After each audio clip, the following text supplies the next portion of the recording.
बदल चुकी है हवा, पीओके पर जयशंकर के बयान का क्या है मतलब। पिछले दिनों ब्रिटेन और आयरलैंड के अपने 6 दिवसीय दौरे के बीच विदेश मंत्री एस जयशंकर लंदन में भारत का उदय और विश्व में उसकी भूमिका विषय पर बोल रहे थे। सत्र समाप्ति के बाद एक पाकिस्तानी पत्रकार ने उनसे पूछा कि क्या प्रधानमंत्री नरेंद्र मोदी कश्मीर विवाद के हल के लिए अमेरिकी राष्ट्रपति डोनाल्ड ट्रंप के साथ अपने संबंधों का इस्तेमाल कर सकते हैं। जयशंकर ने कहा कि कश्मीर में हमने ज्यादातर समस्याओं का समाधान कर लिया है। उन्हें लगता है कि अब हम जिस दिन का इंतजार कर रहे हैं वो है कश्मीर को उस हिस्से की वापसी जिसे अवैध तौर पर पाकिस्तान ने चुराया है। सवाल और विश्वास। जयशंकर के ये कहने के बाद लंबित भावनाओं के आलोक में सनसनी पैदा होनी चाहिए थी। इसके विपरीत जम्मू कश्मीर के मुख्यमंत्री उमर अब्दुल्ला ने प्रश्न किया कि आपको ऐसा करने से रोका किसने है। उमर की तरह के प्रश्न आपको सोशल मीडिया पर चारों ओर मिल जाएंगे। कारण इतना ही है कि किसी सरकार ने इसके लिए प्रयास नहीं किया। 22 फरवरी 1994 को संसद द्वारा सर्वसम्मति से जम्मू कश्मीर राज्य के अधिकृत क्षेत्र को खाली कराने का संकल्प केवल कागजों तक सीमित रह गया। ऐसे में आम लोग कैसे विश्वास करेंगे कि कोई सरकार पीओके वापस लेगी। हासिल का संकल्प। जयशंकर से पहले गृह मंत्री अमित शाह और रक्षा मंत्री राजनाथ सिंह संसद में बयान दे चुके हैं कि जम्मू कश्मीर के लिए बनाई जा रही नीतियों में पाक अधिकृत कश्मीर और अक्साई चीन भी शामिल है।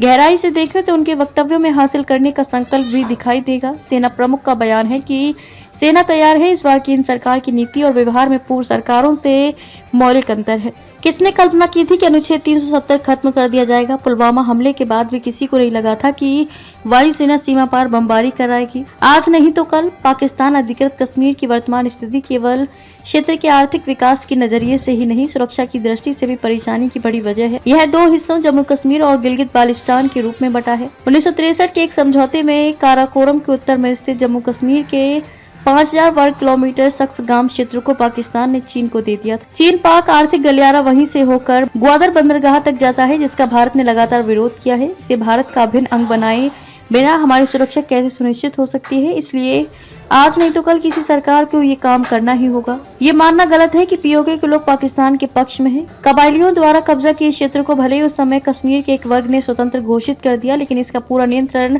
इस्लामाबाद केंद्रित है। विधानसभा होने के बावजूद उसके पास कोई अधिकार नहीं है। आज तक पाकिस्तान को हिम्मत नहीं हुई कि वह इसे अपना प्रांत घोषित कर दे। पाकिस्तान के संविधान में सिर्फ 4 सूचीबद्ध प्रांत हैं: पंजाब, खैबर पख्तूनख्वा, बलूचिस्तान और सिंध। इसलिए ये गलतफहमी भी नहीं होनी चाहिए कि पाक अधिकृत कश्मीर पाकिस्तान का हो चुका है। पाक नियंत्रित होने के बावजूद यहाँ लगातार इस्लामाबाद के विरुद्ध विद्रोह होते रहते हैं। कई तरह के खनिज और वन्य औषधि संपदा होने के बावजूद यह क्षेत्र विकास से कोसों दूर है। पाकिस्तान ने उसे आतंकवादियों के प्रशिक्षण, शरण स्थल और सीमा पार कराने के क्षेत्र में बदल दिया है। हाल के वर्षों में वहाँ कई आंदोलन हुए हैं जिनमें इंडिया जिंदाबाद के नारे लगे हैं। 2016 में सर्जिकल स्ट्राइक के बावजूद यहाँ इसका विरोध नहीं हुआ। 2015 के बाद से ही पीओके के अनेक संगठन सामने आकर बोल रहे हैं कि जिस तरह भारत सरकार उसके एक हिस्से में विकास कर रही है, वह सब हमारे क्षेत्र में भी संभव होगा। पीओके में अकेले गिलगित बाल्टिस्तान 72,871 वर्ग किलोमीटर में फैला है। बाल्टिस्तान में अधिकतर बलूच हैं, तो इसे बलूचिस्तान भी कहा जाता है। बलूचों के अंदर पाक के विरोध और उसके